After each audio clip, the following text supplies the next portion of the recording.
কাইলৈ 14 জুলাইত আবেদনৰ লাষ্ট ডেট ৰেচন কাৰ্ডৰ বাবে আবেদন কৰিলে নেকি হয় কাইলৈ 14 জুলাই আবেদনৰ লাষ্ট ডেট ৰেচন কাৰ্ডৰ বাবে আপুনি শীঘ্ৰে কৰক আবেদন 5 লাখ নতুন হিতাধিকাৰীয়ে লাভ কৰিব ৰেচন কাৰ্ডৰ বাবে পুনৰ নতুনকৈ আবেদন কৰিব পাৰিব ৰাজ্যবাসীয়ে ৰেচন কাৰ্ড নথকা পৰিয়ালসমূহে আজিয়ে কৰক আবেদন অসম চৰকাৰৰ খাদ্য আৰু গ্ৰাহক পৰিক্ৰমা বিভাগে মুকলি কৰিলে প্ৰপত্ৰ নতুন ৰেচন কাৰ্ড লাভৰ বাবে মুকলি কৰা হ'ল হেল্পলাইন নম্বৰ আবেদনৰ বাবে লাগিব মাত্ৰ 6 বিধ নথিপত্ৰ কেইটা হৈছে আধাৰ কাৰ্ড ভোটাৰ কাৰ্ড ঠিকনাৰ প্ৰমাণপত্ৰ লগতে পৰিয়ালৰ সকলো সদস্যৰ ফটো আৰু বেংক একাউণ্টৰ সবিশেষ জমা দিব লাগিব আবেদনকাৰীয়ে লগতে উল্লেখিত নথিৰে শুদ্ধকৈ পূৰণ কৰা প্ৰপত্ৰ চি জমা দিব লাগিব পৰ্টেলত আজিৰ পৰৱৰ্তী খবৰটো হৈছে অত্যন্ত গুৰুত্বপূৰ্ণ খবৰ সাৱধান হওক ৰাজ্যবাসী আজি গৰমে ভংগ কৰিলে সৰ্বকালৰ সকলো অভিলেখ পুৱাৰ ভাগতে উৎকট গৰমত হাহাকাৰ ৰাজ্যবাসীৰ আজি গৰমে ভংগ কৰিলে সৰ্বকালৰ সকলো অভিলেখ অত্যাৱশ্যকীয় কাম যদি নাথাকে ঘৰৰ ভিতৰতে থাকক পুৱাতে গুৱাহাটীৰ তাপমাত্ৰা 38 ডিগ্ৰী সেলসিয়াছ নগাঁৱত 35 ডিগ্ৰী সেলসিয়াছ হোজাইত 37 ডিগ্ৰী সেলসিয়াছ লগতে ধুবুৰীত 35 ডিগ্ৰী সেলসিয়াছ আৰু ডিব্ৰুগড়ত 36 ডিগ্ৰী সেলসিয়াছ লগতে মংগলদৈত 36 ডিগ্ৰী সেলসিয়াছ লগতে তিনিচুকীয়া জিলাত 37 ডিগ্ৰী সেলসিয়াছ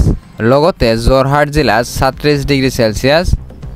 আৰু তেজপুৰত 36 ডিগ্ৰী সেলসিয়াছ এতিয়া আহিছো আজিৰ পৰৱৰ্তী খবৰলৈ আজিৰ পৰৱৰ্তী খবৰটো হৈছে অত্যন্ত গুৰুত্বপূৰ্ণ খবৰ শক্তি দেখুৱাব এইবাৰ আমছুৱে অসমৰ পাছত 16 আৰু 17 জুলাইত কঁপিব দিল্লী 12 জুলাইত শক্তি প্ৰদৰ্শন কৰাৰ পাছত দিল্লী কঁপাব এইবাৰ আমছুৱে চৰকাৰৰ অমানৱীয় উচ্ছেদৰ বিৰুদ্ধে আমছুৰ ডাঙৰ সিদ্ধান্ত 16 আৰু 17 জুলাইত উচ্ছেদৰ বিৰোধিতাৰে দিল্লী কঁপাবলৈ সাজু হৈছে আমছুৱে অসম চৰকাৰৰ অমানৱীয় উচ্ছেদ সমগ্ৰ দেশকে জনোৱাৰ লক্ষ্য আমছুৰ 16 জুলাইত দিল্লীৰ যন্তৰ মন্তৰত গৈ তোলা হ'ব বৃহৎ ধৰ্ণা কাৰ্যসূচী 17 জুলাইত উচ্ছেদক লৈ দিল্লীত হ'ব ছেমিনাৰ উচ্ছেদ বন্ধ নকৰিলে ধাৰাবাহিক প্ৰতিবাদৰ হুংকাৰ আমছুৰ দাবী প্ৰতিজন উচ্ছেদিতই পুনৰ সংস্থাপন পাবই লাগিব 12 জুলাইত শক্তি প্ৰদৰ্শন কৰাৰ পাছত দিল্লী কঁপাব এইবাৰ আমছুৱে চৰকাৰৰ অমানৱীয় উচ্ছেদৰ বিৰুদ্ধে আমছুৰ এই ডাঙৰ সিদ্ধান্ত আজিৰ পৰৱৰ্তী খবৰটো হৈছে অত্যন্ত গুৰুত্বপূৰ্ণ খবৰ গোলাঘাটতো চলিব নেকি বৃহৎ উচ্ছেদ মুখ্যমন্ত্ৰীয়ে দিলে বৃহৎ ইংগিত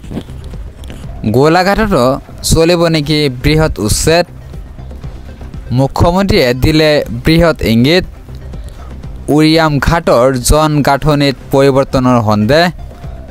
ধিং মৈৰাবাৰীৰ পৰা উৰিয়াম ঘাটলৈ চলে বাছত অবৈধ দখলকাৰী উৰিয়াম ঘাটলৈ যোৱাৰ সন্দেহ কৰা হৈছে বন বিভাগৰ এটা দলে উৰিয়াম ঘাটত চলাব তদন্ত কিমান মাটি দখলীকৃত হৈ আছে কৰিব জৰীপ স্থানীয় প্ৰশাসনৰ লগতে আলোচনা কৰি লোৱা হ'ব উচ্ছেদৰ সিদ্ধান্ত ৰাজ্যৰ মুখ্যমন্ত্ৰীৰ ডাঙৰ মন্তব্য আজিৰ পৰৱৰ্তী খবৰটো হৈছে অত্যন্ত গুৰুত্বপূৰ্ণ খবৰ ম্যানমাৰ সীমান্তত ভয়ংকৰ ঘটনা আকাশী মাৰ্গেৰে লক্ষ্য মিছাইল আৰু ড্ৰোন নয়ন অসম গণেশ অসমসহ হতাহত 3 জন লোক ম্যানমাৰ সীমান্তত ভয়ংকৰ ঘটনা আকাশী মাৰ্গেৰে লক্ষ্য মিছাইল আৰু ড্ৰোন নয়ন অসম লগতে গণেশ অসমসহ হতাহত 3 জন লোক আলফাৰ শিবিৰত ভয়াৱহ আক্ৰমণ প্ৰায় 100টা ড্ৰোন আৰু মিছাইলেৰে চলিলে আক্ৰমণ অসমৰ মাটিৰ পৰা আক্ৰমণ হোৱা নাই বুলি প্ৰতিক্ৰিয়া মুখ্যমন্ত্ৰীৰ অসম আৰক্ষী জড়িত নাই বুলি মুখ্যমন্ত্ৰীৰ প্ৰতিক্ৰিয়া ম্যানমাৰ সীমান্তত সংঘটিত হয় ভয়ংকৰ ঘটনা আজিৰ পৰৱৰ্তী খবৰটো হৈছে অত্যন্ত গুৰুত্বপূৰ্ণ খবৰ দেশৰ ৰাজধানী কঁপাই আমছুৱে সাব্যস্ত কৰিব বিশাল প্ৰতিবাদ সংখ্যালঘুৰ ওপৰত অন্যায় অবিচাৰ বন্ধ হ'ব লাগিব দেশৰ ৰাজধানী কঁপাই আমছুৱে সাব্যস্ত কৰিব বিশাল প্ৰতিবাদ সংখ্যালঘুৰ ওপৰত কৰা অন্যায় অবিচাৰ বন্ধ হ'ব লাগিব।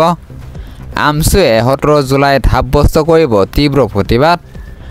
যন্তৰ মন্তৰত সংখ্যালঘুৰ হৈ প্ৰতিবাদত বহিব আমছুৱে। উচ্ছেদৰ নামত সংখ্যালঘুৰ ওপৰত কৰা হৈছে অত্যাচাৰ। নিশাটোৰ ভিতৰতে বাংলাদেশীৰ নামত কৰা হৈছে পুছবেক।